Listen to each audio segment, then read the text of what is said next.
गणपति अथर्वशीर्षम् वक्रतुंड महाकाय सूर्यकोटि समप्रभ निर्विघ्नं कुरु मे देव सर्वकार्ये शिव सर्वदा।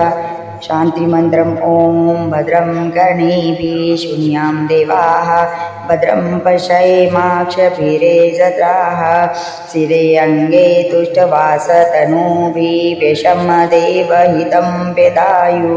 ॐ स्वस्ति न इन्द्रो वदशवाः स्वस्ति न पूषा विश्ववेदाः स्वस्ति न सारक्षो अरिष्टनेमिः स्वस्ति न बृहस्पतिर्दधातु।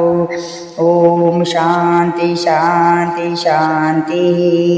ॐ नमस्ते गणपते त्वमेव प्रत्यक्षं तत्त्वमसि त्वमेव केवलं कर्तासि त्वमेव केवलं धर्तासि त्वमेव केवलं हर्तासि त्वमेव सर्वान् खल्विदं ब्रह्मासि त्वं साक्षादात्मासि नित्यं वृत्तं वच्मि सत्यं वच्मि अवतम माम अववक्तारम् अवश्रोतारम् अवदातारम् अवधातारम् अवानुच्चारणमवशिष्यम् अवपश्चातात् अवपुरस्तात् अवोत्तरातात् अवदक्षिणातात् अवचोर्ध्वातात् अवधरातात् सर्वतो मां पाहि पाहि समन्तात्।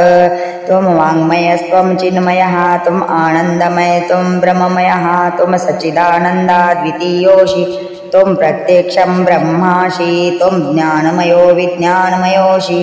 सर्वं जगदितं त्वत्तजायते सर्वं जगदितं त्वत्तिष्ठति सर्वं जगदितं त्वयिमेष्याति सर्वं जगदितं त्वयि प्रत्येति। त्वं भूमिरापो नलो नीलो नभः त्वं चत्वारि वाक्पदानि त्वं गुणात्रयातीतः त्वं देहत्रयातीतः त्वं कालत्रयातीतः त्वं मूलाधारस्थितोऽसि नित्यं त्वं शक्तित्रयात्मकः त्वां योगिनो ध्यायन्ति नित्यं त्वं ब्रह्मास्त्वं विष्णुस्त्वं रुद्रस्त्वम् इन्द्रं त्वम् अग्निस्त्वं वायुस्त्वं सूर्यस्त्वं चन्द्रमस्त्वं ब्रह्म भूर्भुवस्वरोम।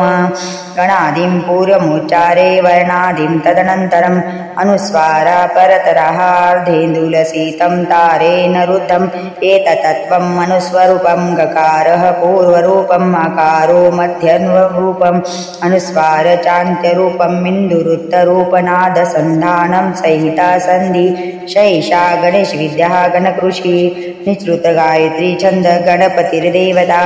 ॐ गणपते नमः। एकदन्तं विद्महे वक्रतुण्डाय धीमहि तन्नो दन्ती प्रचोदयात्।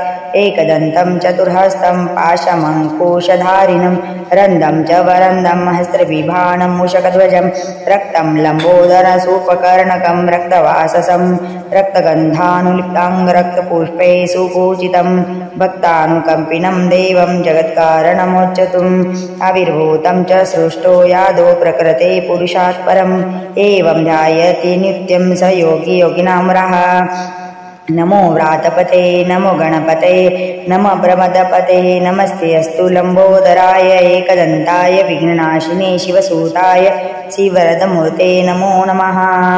फलश्रुति एतदथर्वशीर्षयोदिते स ब्रह्मभूयाय कल्पते स सर्वतः सुखमेधते स सर्वान् विघ्नैर्बाधते स पञ्चमहापापात् प्रमुच्यते। सायं धियानो दिवसकृतं पापं नाशयन्ति प्रातर्धियानो रात्रिकृतं पापं नाशयन्ति सायं प्रातः प्रयुजानो आपापो भवति सर्वत्र धियानोपविघ्नो भवति धर्मार्थकाममोक्षं च विन्दति।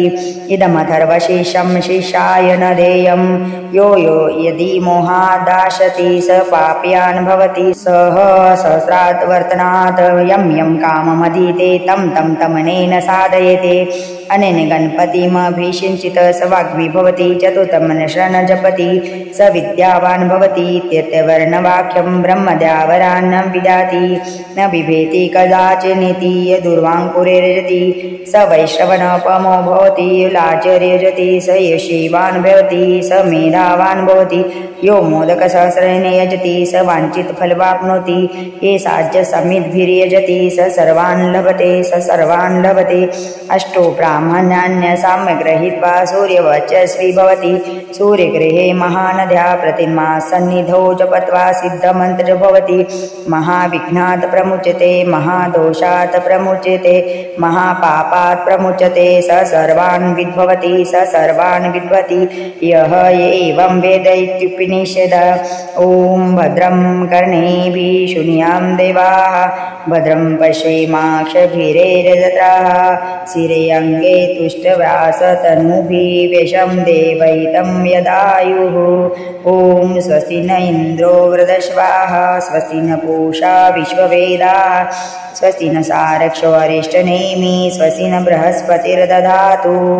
ॐ सहना भवतु सहनो भुनक्तु सह वीर्यं करवावहै तेजस्विनावदितमस्तु महाविद्विषावहै। ॐ शान्ति शान्ति शान्तिः।